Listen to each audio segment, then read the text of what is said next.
بسم اللہ الرحمن الرحیم۔ السلام علیکم ناظرین، آپ دیکھ رہے ہیں پروگرام کرنٹ افیئرز ود شیخ یونس اور میں ہوں نایاب بدر۔ میرے ساتھ موجود ہیں شیخ یونس صاحب۔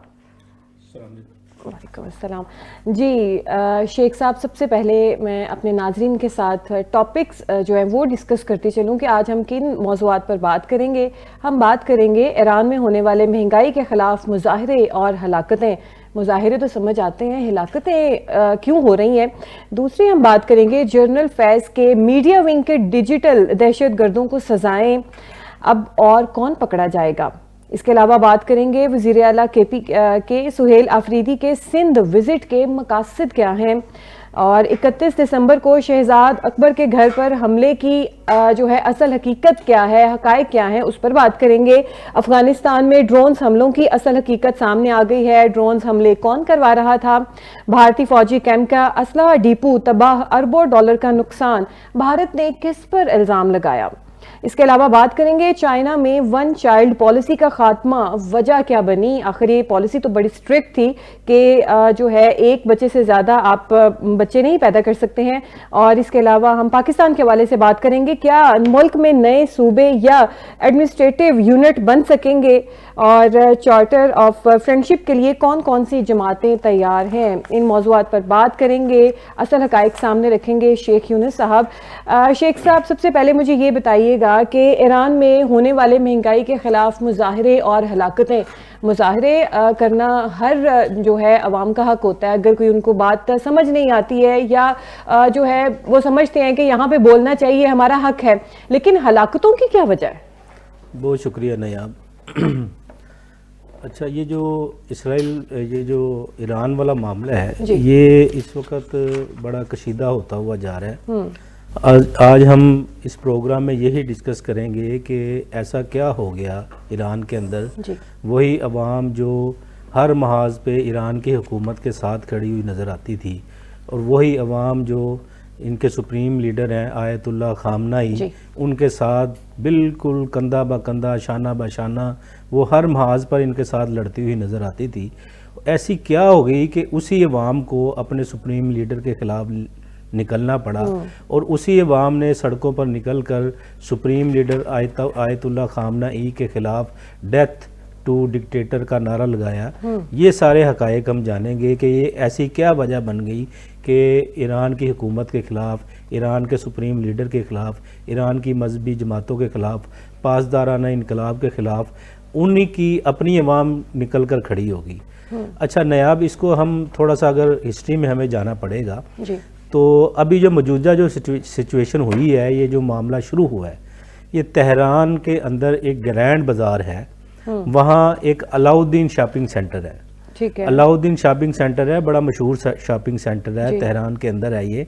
اور وہاں کیا ہوا، وہاں جو علاؤدین شاپنگ سینٹر میں جو کاروبار ہوتا ہے وہ سارا الیکٹرونکس، موبائل وغیرہ اس چیز کا لین دین ہوتا ہے، اور بیسیکلی یہ جو ساری چیزیں ہوتی ہیں یہ ساری چیزیں امپورٹڈ ہیں، اور یہ ساری امپورٹ کی جاتی ہیں اور ڈالرز میں امپورٹ کی جاتی ہیں۔ وہاں یہ ہوا کہ جو ایران کی کرنسی ہے اس وقت جو موجودہ کنڈیشن جاری ہے وہ بہت ہی ڈی ویلیو ہو چکی ہے۔ وہاں کے لوگ، جو علاؤدین شاپنگ سینٹر کے لوگوں نے اس بات پہ احتجاج کیا کہ ہمیں ڈالرز میں امپورٹ کرنا پڑتی ہے، اور جو ہماری موجودہ جو ویلیو ہے کرنسی کی، ایرانی ریال کی، وہ بہت ڈی ویلیو ہو چکی ہے۔ تو ہمیں بہت ساری مشکلات کا سامنا ہے اس معاملے میں۔ جو ہے نا، انہوں نے پہلے اپنی آواز، جو صدر ہیں مسعود پیزشکیان صاحب، ان کو اپنی آواز پہنچائی، لیکن اس پہ کوئی ان کا رد عمل سامنے نہیں آیا۔ تو یہ ہوا کہ وہ 31 دسمبر سے کو 2 دن پہلے وہ انہوں نے سٹرائک کر دی۔ وہ سٹرائک جب کی ہے، وہ سٹرائک کرنے کے بعد وہ اس معاملے کے ساتھ جو ریلیٹڈ دوسرے لوگ تھے، جو اسی علاقے میں جو لوہے کے امپورٹر تھے، جو قالین سازی کے امپورٹر تھے، جو دوسرے لوگ تھے، انہوں نے بھی سٹرائک کر دی۔ اچھا، یہ اب تھوڑا سا میں آپ کو لیتا چلوں کہ اس وقت جو موجودہ جو ایرانی کرنسی ہے، اس وقت موجودہ ایک US ڈالر 14,50,000 ایرانی ریال کے برابر آ چکا ہے۔ اور یہ مزید ڈی ویلیو ہوتا ہے روزانہ. وہ ان جو کاروباری حضرات ہیں ان کا کہنا یہ ہے کہ روزانہ 10 سے 20 دفعہ کرنسی کی ویلیو چینج ہوتی ہے. ہم جو ہے نا وہ چیزیں امپورٹ کرتے ہیں ڈالرز میں کرتے ہیں, ڈالرز میں امپورٹ کرنے کے بعد ہماری چیزیں نہیں بکتی. اچھا اس میں تھوڑا سا ہم پیچھے چلیں. 2015 میں جو ایک US ڈالر تھا وہ 32,000 ایرانی کرنسی کے قریب تھا. 2018 میں یہ ڈی ویلیو ہوا, یہ 2,50,000 کے قریب آ گیا. اگر یہی چیز ہم 2019 میں دیکھیں گے تو یہ تقریباً کوئی 8 لاکھ کے قریب آیا.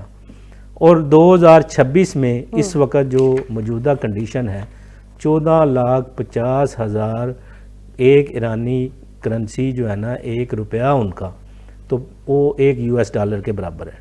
اصل جو وجہ جو بنی ہے نا وہ یہ بنی ہے, وہاں کے تاجروں کا یہ کہنا تھا کہ اگر ہم امپورٹ کرتے ہیں ڈالرز میں, ڈالر اور ایرانی کرنسی اس طرح وائلیٹ ہوتی ہے تو اس میں ہمیں جو ہے نا ہمارا کاروبار نہیں چل رہا, ہمیں بہت مشکلات ہیں, ہمیں بہت وہ مصیبتوں کا سامنا کرنا پڑتا ہے.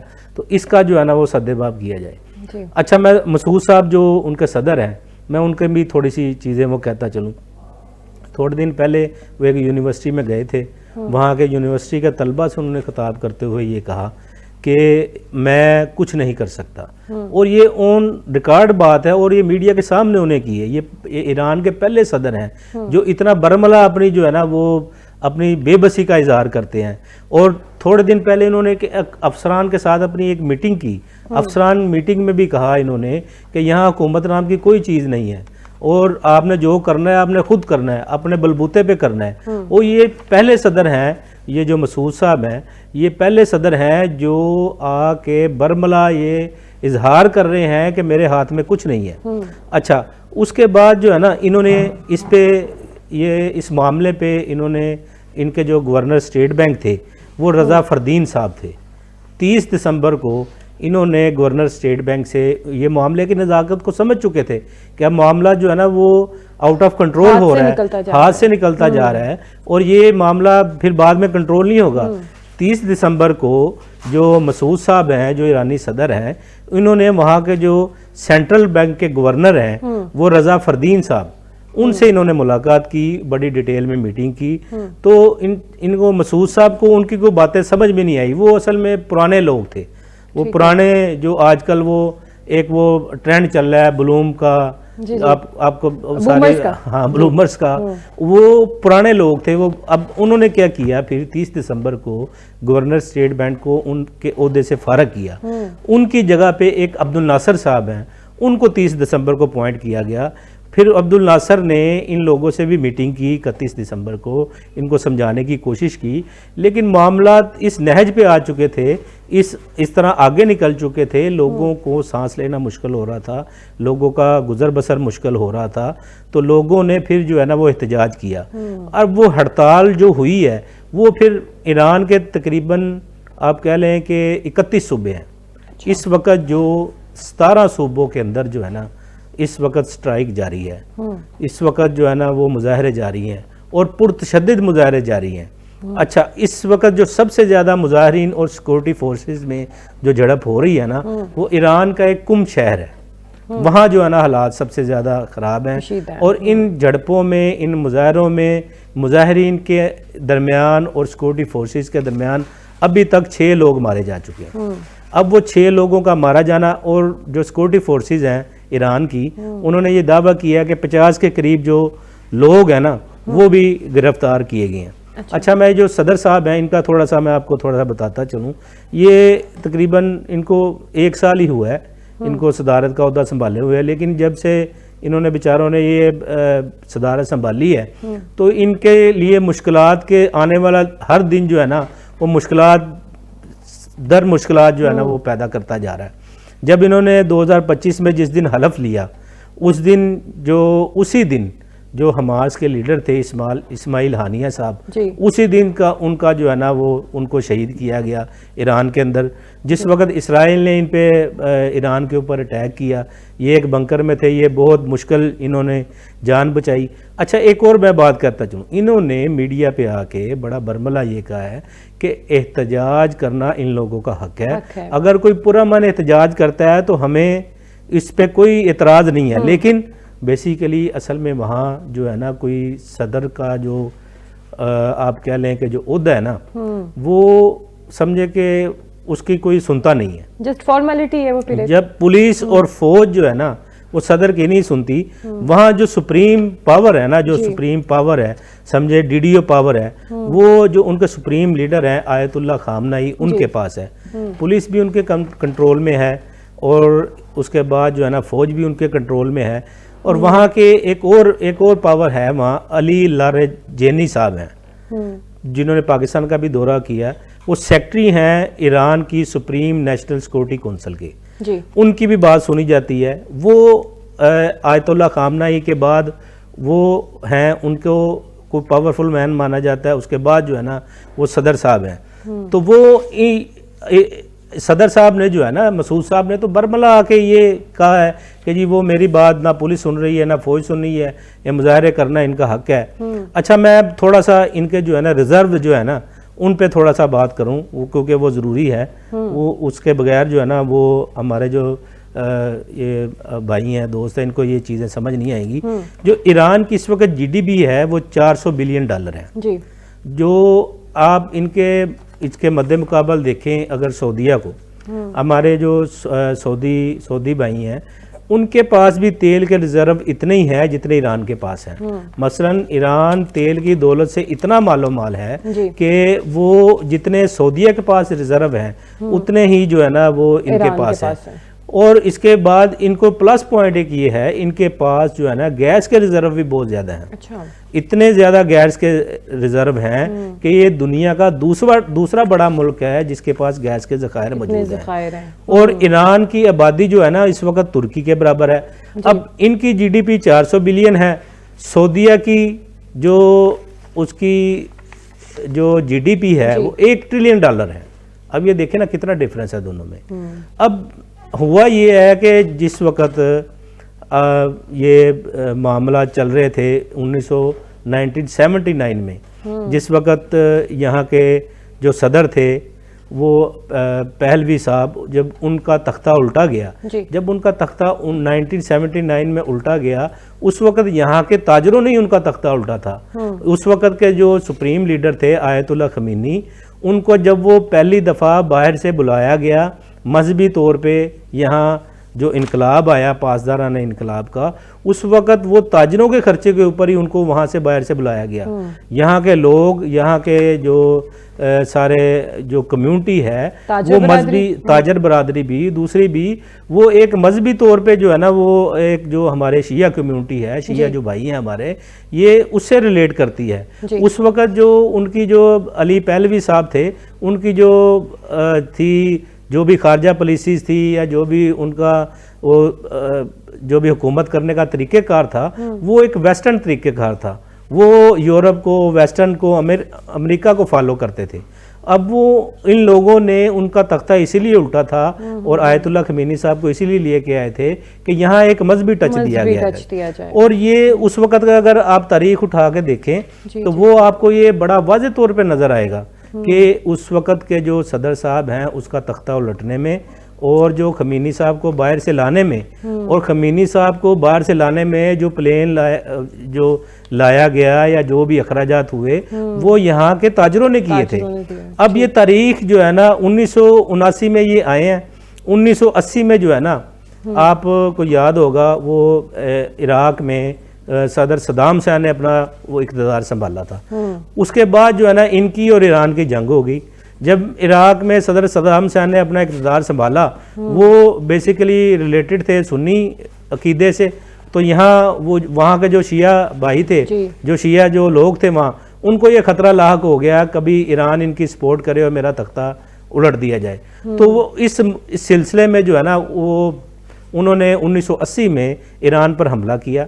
ایران پر جب حملہ کیا تو وہ ان کے تو وہم گمان میں بھی تھا کہ اتنی ریزسٹنس آئے گی یا اتنے لوگوں کے جو ہے نا وہ ایسی جنگ چلی، وہ 1988 تک جو ہے نا وہ جنگ جاری رہی، 80 سے 88 تک، 8 سال تک۔ اچھا اب یہ نیاب اس میں اگر دیکھیں، یہ میں آپ کو بڑی حیرانگی ہوگی، اس جنگ میں امریکہ نے ایران کو سپورٹ کیا، انٹیلیجنس شیئرنگ کی، جو وہ پس پردہ رہ کر ان کی مدد کر سکتے تھے، اس جنگ میں امریکہ نے ایران کو سپورٹ کیا۔ اس وقت صورتحال مختلف ہے۔ اچھا ہوا یہ کہ اس کے بعد جو ہے نا یہ آئل کے جو ان کے ذخائر ہیں وہ کچھ کرتے رہے۔ 2000 میں یہ ہوا کہ ان پر جو ہے نا وہ پابندیاں لگ جاتی ہیں کہ یہ جو اپنا اٹامک بم ہے نا وہ بنانے جا رہے ہیں، یورینیم کو جو ہے نا وہ انرچ کر رہے ہیں۔ اس کے بعد جو ہے نا 2000 میں ان پہ پابندیاں لگ جاتی ہیں، ان کی جو ہے نا وہ جو سینکشن ان پہ لگتی ہیں، ان کی جو آئل کی ایکسپورٹ ہے وہ بند ہو جاتی ہے، جو گیس کی ہے وہ بند ہو جاتی ہے، اس کے علاوہ بہت ساری پابندیاں لگ جاتی ہیں۔ لیکن وہ ہوا یہ کہ جب وہ آیت اللہ خمینی صاحب کو لایا گیا تھا، وہ تو ایک ان کا نظریہ یہی تھا کہ وہ امریکہ کے مخالف جو ہے نا وہ کام کریں گے، امریکہ اور یورپ کے مخالف کام کریں گے۔ ان کے جو بیسیکلی جو ہماری شیعہ برادران، جو ہماری بھائیوں کی کمیونٹی ہے، یہ امام حسین سے بلانگ کرتی ہیں، تو وہ ہر بات میں، ہر چیز میں، ہر معاملے کو اسی اینگل سے دیکھتے ہیں۔ تو اس وقت کی جو ہماری جو شیعہ بھائی ہیں وہاں کے ایران کے، انہوں نے یہ فیصلہ کیا کہ ہم پیٹ پہ پتھر باندھ لیں گے، لیکن ہمیں ان پابندیوں پہ جو ہے نا ہم وہ ان کو برداشت کریں گے، لیکن یہ ہم اٹامک بم جو ہے نا یورینیم جو کی افزودگی ہم جو ہے نا وہ بند نہیں کریں گے۔ تو وہ اس میں ان پہ پابندیاں چلتی رہی، لیکن انہوں نے اپنا وہ جو بھی جس طریقے سے بھی اس کو جاری رکھا، وہ پابندیوں کو برداشت کرتے رہے۔ اب 2015 میں ایک پھر ڈیولپمنٹ ہوئی۔ 2015 میں ڈیولپمنٹ یہ ہوئی جب باراک اوباما آئے۔ جب باراک اوباما آئے تو انہوں نے آ کے دیکھا کہ انہوں نے پھر ان کے ساتھ جو ہے نا کوئی معاہدہ کیا۔ اس معاہدہ کرنے کے بعد ان پہ کو پابندیاں نرم ہوئی۔ پھر اس وقت انہوں نے اپنا آئل جو ہے نا وہ چین کو، چائنا کو ایکسپورٹ کرنا شروع کیا۔ اس وقت 90% آئل جو ہے نا بڑے سستے داموں میں چین ان پہ امپورٹ کرتا رہا۔ لیکن وہ ہوا یہ کہ جب 2016 میں ٹرمپ آئے، انہوں نے جب اقتدار سنبھالا تو وہ ان کے اسرائیل کے ساتھ تعلقات جو ہے نا کسی سے ڈھکے چھپے نہیں ہیں، تو انہوں نے کیا کیا، انہوں نے ان پہ دوبارہ پابندیاں لگا دی۔ اس پر 2000 اس کے بعد پابندیاں لگائیں تو پھر یہ اپنے معاملات لے کے چلتے رہے۔ تو 2025 میں یہ ہوا کہ فرانس، جرمن اور برٹن ایک وفد نے ان کا دورہ کیا اور ان پر بڑی سخت پابندیاں لگا دی۔ اب وہ پابندیوں کی وجہ سے جو ان کے جو سارے معاملات ہیں نا، جو وہاں کی ہوتا یہ ہے کہ اگر میں چھوٹی سی آپ کو اگزامپل دوں، اگر ہمارا $1 اب تقریباً جو ہے نا 280 روپے کے قریب ہے، تو اگر ہم نے کوئی چیز امپورٹ کی ہے، وہ سمجھے کہ ہم نے $10 کی امپورٹ کی ہے، $10 میں ہمیں 280 روپے کے حساب سے کتنے پیسے دینے پڑیں گے؟ اگر یہی فلکچویشن ہو روزانہ، یہ 280 سے کچھ 400 پہ چلا جائے یا 500 پہ چلا جائے، تو یہ وہاں کی کمیونٹی اب یہ چیزیں برداشت نہیں کر رہی۔ وہاں کے لوگ جو ہے نا اب وہ بالکل ڈیڈ لیول پہ آ گئے ہیں۔ اب وہ اس چیز تک کو کہہ رہے ہیں کہ ان کی حکومت کو کوئی ایسا سٹیپ لینا چاہیے، کوئی ایسی چیزیں لینی چاہیے کہ یہاں لوگوں کو روزگار میسر ہوں، یہاں لوگوں کو کھانے پینے کی چیزیں میسر ہوں۔ تو اصل معاملہ جو یہ ہے، اچھا اس میں اب یہ ہوا ہے کہ یہ سارے امریکہ اور اسرائیل تو اس بات کا انتظار کرتے ہیں کہ ایران کا کوئی ویک پوائنٹ ملے۔ جب یہ مظاہرے ہوئے ہیں، وہ کل آپ نے ٹرمپ صاحب کا بیان دیکھا ہے، ٹرمپ نے جو ہے نا بڑے واضح لفاظ میں ان کو جو ہے نا وہ دھمکی دی ہے کہ اگر یہاں کسی لوگوں پر تشدد کیا گیا یا لوگوں کے ساتھ کوئی زیادتی کی گئی تو ہمارے جہاز وہ لوڈڈ ہیں اور ہم بالکل ریڈی ہیں۔ اچھا اس میں ہوتا یہ تھا کہ جس وقت آج سے کوئی اب 2 سال پیچھے چلے جائیں نا، تو وہاں آپ کو اسرائیل بہت سارے محاذ پہ انگیج نظر آتا تھا، اور وہ اس محاذ پہ انگیج ایران نے اس کو رکھا ہوا تھا۔ جس کی مثال میں اس طرح دوں گا، یمن میں وہ جو حوثی تھے وہاں ان کو ایران سپورٹ کر رہا تھا اور وہ اسرائیل کے خلاف برسر پیکار تھے۔ لبنان میں حزب اللہ تھی اور غزہ میں حماس تھا، اور شام میں جو سب سے زیادہ سپورٹ ایران کو تھی وہ بشار الاسد حکومت کی تھی. اب ایران نے ان 5-6 محاذ کے اوپر اسے اسرائیل کو اور امریکہ کو انگیج کیا ہوا تھا. لیکن اب جو موجودہ سچویشن یہ بن چکی ہے کہ جو حوثی ہیں ان کو بھی بہت حد تک جو ہے نا امریکہ کی مدد سے ایران کنٹرول کر چکا ہے. اس کے بعد آپ نے جو یمن میں جو معاملات چل رہے ہیں اس میں سعودیہ بھی اور دوسرا UAE بھی ان کو سپورٹ کر رہا ہے. اس کے بعد ہم لبنان میں دیکھیں گے حزب اللہ کی وہ پہلے جیسی پاور نہیں رہی. اس طرح یہ غزہ میں دیکھیں گے حماس کو جس طرح 2-2.5 سال سے اسرائیل نے بمباری کر کے جس طرح ان کی جو ہے نا ہر لحاظ سے جو ہے نا ان کی نسل کشی بھی کی ہے اور ان کو ہر لحاظ پہ کمزور بھی کر چکا ہے. اور شام میں بشار الاسد کی حکومت بالکل ختم ہو چکی ہے. اب ایران نے ان سارے محاذ پر جس طرح ان کو انگیج کیا ہوا تھا اب وہ سارے محاذ بند ہو چکے ہیں. اب اسرائیل کی اور امریکہ کی یہ کوشش اور یہ چیز ہوتی ہے کہ کوئی ہمیں موقع ملے اب ہم ایران کو ڈی سٹیبلائز کریں. تو میرے خیال میں یہ جو ہم نے سارا جو تجزیہ کیا ہے اب ایرانی حکومت کو ایرانی سپریم لیڈر کو ان کو چاہیے کہ یہ جو معاملہ ہو چکا ہے اس کو کسی خوش اسلوبی کے ساتھ حل کریں. نہیں تو یہ جو اسرائیل اور امریکہ ابھی تھوڑے دن پہلے جو اسرائیل کی امریکہ کی جو جنگ ہوئی نیتنیاہو کی جب ملاقات ہوئی ہے اس میں یہی معاملہ ڈسکس ہوا ہے کہ ایران جو ہے نا وہ ایٹم بم بنانے کے قریب ہے. وہ اپنے بیلسٹک میزائل جو ہے نا وہ تیار کر رہا ہے اس کو جو ہے نا اپنی ایڈوانس ٹیکنالوجی پہ کنورٹ کر رہا ہے. وہ اس چیز کو جو ہے نا انہوں نے ڈسکس کیا ہے اور آنے والے دنوں میں جو مجھے نظر آ رہا ہے میرا پوائنٹ آف ویو ہے وہ جو میری انفارمیشن کے مطابق اسرائیل اور امریکہ آنے والے دنوں میں یہ اس پہ ایران پہ ضرور حملہ کریں گے.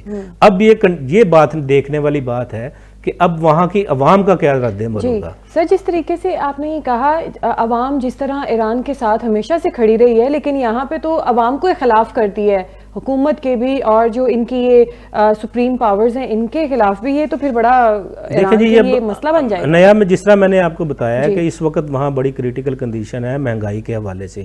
لوگ سڑکوں پر نکل چکے ہیں اور 31 صوبوں میں سے 17 صوبوں میں اس وقت صورتحال بہت کشیدہ ہے. اگر اسی کنڈیشن میں اسرائیل اور امریکہ اگر حملہ کر دیتے ہیں تو اس میں جو ہے نا وہ ایران کے لیے اس سے پہلے بھی احتجاج ہو چکے ہیں. 1999 میں ہوا 2022 میں ہوئے وہ حجاب والا معاملہ تھا لیکن اس حجاب والے معاملے میں بھی کچھ لوگ جو ہے نا وہ حجاب کچھ خواتین حجاب کرنا چاہتی تھی کچھ نہیں کرنا چاہتی تھی. وہ ملی جلی صورتحال تھی. اب جو موجودہ کنڈیشن جو ہے نا وہ بڑی کریٹیکل ہو چکی ہے بڑی خطرناک ہو چکی ہے. میرے خیال میں اسرائیل اور امریکہ جو ہے نا اس پہ حملہ ضرور کریں گے لیکن جو آیت اللہ خامنہ ای کی جو حکومت ہے وہ میرے خیال میں اس کو جو ہے نا معاملے کو بڑے اچھے طریقے سے جو ہے نا وہ ٹیک اوور کر لے گی اور دیکھنا چاہیے بھی ورنہ عوامی جب بغاوت کے اوپر اتر آئی تو پھر یہ لوگ کیا کریں گے. ناظرین پروگرام میں گفتگو کا سلسلہ جو ہے وہ جاری ہے لیکن یہاں پہ وقت تو ایک شارٹ بریک کا. بریک کے بعد حاضر ہوتے ہیں.